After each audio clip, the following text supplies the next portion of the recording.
प्रिय साथियों, हरिओम, नमो नमः। 21 डेज योगा चैलेंज का जो लास्ट आपके लिए चैलेंज है आसनों की श्रृंखला में, वो है गोमुख आसन। गोमुखम गोमुखाकृति करके हठ योगिक ग्रंथों में आता है। तो काऊ के मुख, गौ माता के मुख की आकृति विशेष जिस आसन में बने उसको हम गोमुख आसन कहते हैं। बड़ा सरल है और यह दो प्रकार से होता है। मॉडर्न एंड एशियंट वे में यदि हम देखें, प्राचीन और अर्वाचीन क्रम से दो प्रकार का। दोनों आपको यहाँ हम बताएंगे, जो आपके लिए कंफर्टेबल है उसको करिएगा। कई बार हाथों में जकड़न, मेरुदंड में जकड़न, पैरों में जकड़न, इस समय कई बार हम लोग लगातार लंबे समय तक कार्य करते हैं, तो जिसके कारण ये सब समस्याएं देखने को मिलती। ऐसे में यह गोमुख आसन आपके लिए बहुत अच्छा सिद्धता की ओर आपको अग्रसर कर सकता है। सावधानी विशेष में ध्यान रखना है। कोई आपके शोल्डर संबंधित विशेष रोग हो, इसमें हाथ का भी एक रोल होता है अर्वाचीन वाले में, उसको भी हम लोग समझेंगे। तो उस समय आप बचें, बाकी आराम से इसको हम अभ्यास कर सकते हैं। कैसे करना है?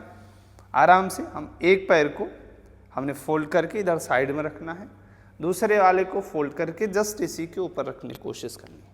अब यहाँ से हमें पैर के ऊपर न बैठते हुए और साथ ही दोनों जो पैर की नी है उनको एक सीध मिलाना है। आप एक सीध मिलाते हैं तो गऊ की मुख की आकृति यहाँ पर बनती है।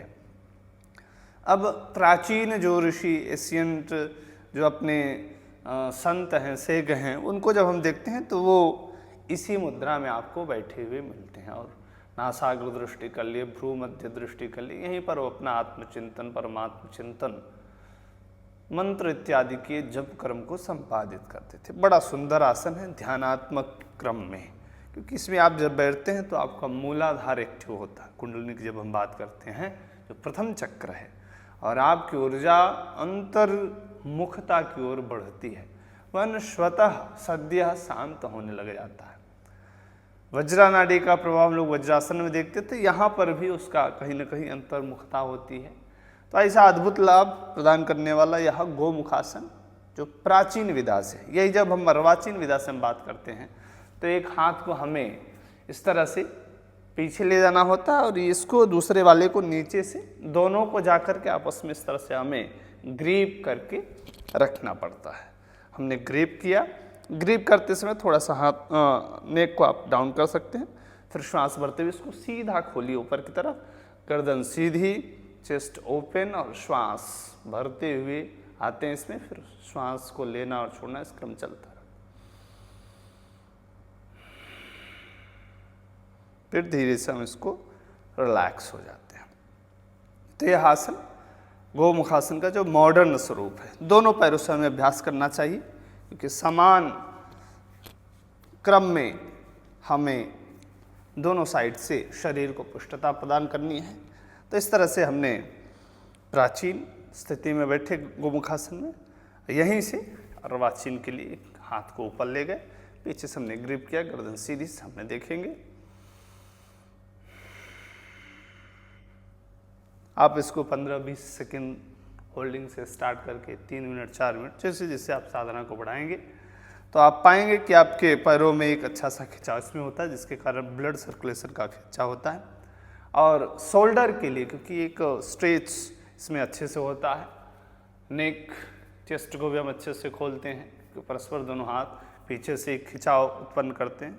तो ऐसे क्रम में श्वास के साथ जब इसको हम करते हैं तो पैर गृह दोषों को विकार करते हुए झुंझुनी चढ़ना, थोड़ी देर चले तो पैर दर्द करने लग जाता है, घुटनों में बड़ी जकड़न रहती है, दर्द बना हुआ है, जंघाओं में बड़ी जकड़न, उठते बैठते नहीं बनता है, और हमारे शोल्डर में कई बार पेन रहता है, थोड़ा भी झटका कुछ उठा दिए तो भयानक दर्द होने लग जाता है। तो इन ऐसे विकारों को ये दूर करता है, और सबसे बड़ी बात कि आपके मन के एकाग्रता को प्रदान करता है, स्ट्रेस फ्री करते हुए यदि हम श्वास पर नियंत्रण करके, जिससे हमने बताया नासाग्र दृष्टि व भ्रू मध्य दृष्टि के माध्यम से जब आप इस साधना को अभ्यास करते हैं, साधनात्मक स्वरूप में जब आसनों का अभ्यास करते हैं, तो ये आपके आंतरिक प्रदेश में बड़ा अच्छा काम करता है। स्ट्रेस, डिप्रेशन आज सामान्य, एंजाइटी आज सामान्य रोग हैं लोगों के लिए। हर एक परिवार में आपको 2-4-10 लोग मिल जाएंगे। तो ऐसे में यह आसन अभूतपूर्व भूमिका निभा सकते हैं। कुछ भी नहीं लगना है, बहुत सरल हैं, सस्ते हैं। अपनाइए योग को, जीवन को आगे बढ़ाइए। नमो नमः। इन्हीं शुभकामनाओं के साथ आप सभी को आज अंतर्राष्ट्रीय योग दिवस की बहुत सारी शुभकामनाएं। आप सभी आशा करते हैं 21 दिन में 21 नए नए आसनों को सीखा होगा और इसको अपने जीवन में लाइए। नव भारत योग गुरुकुल के साथ जुड़ करके इन वैज्ञानिक परक योगासनों को और अच्छे से समझिए, जीवन में आत्मसात करिए। साधनात्मक स्वरूप में यहाँ पर कक्षाएं जो संचालित हैं उससे निस्संदेह आप अपने आप को बहुत आगे ले जा सकते हैं। पुनः नमो नमः।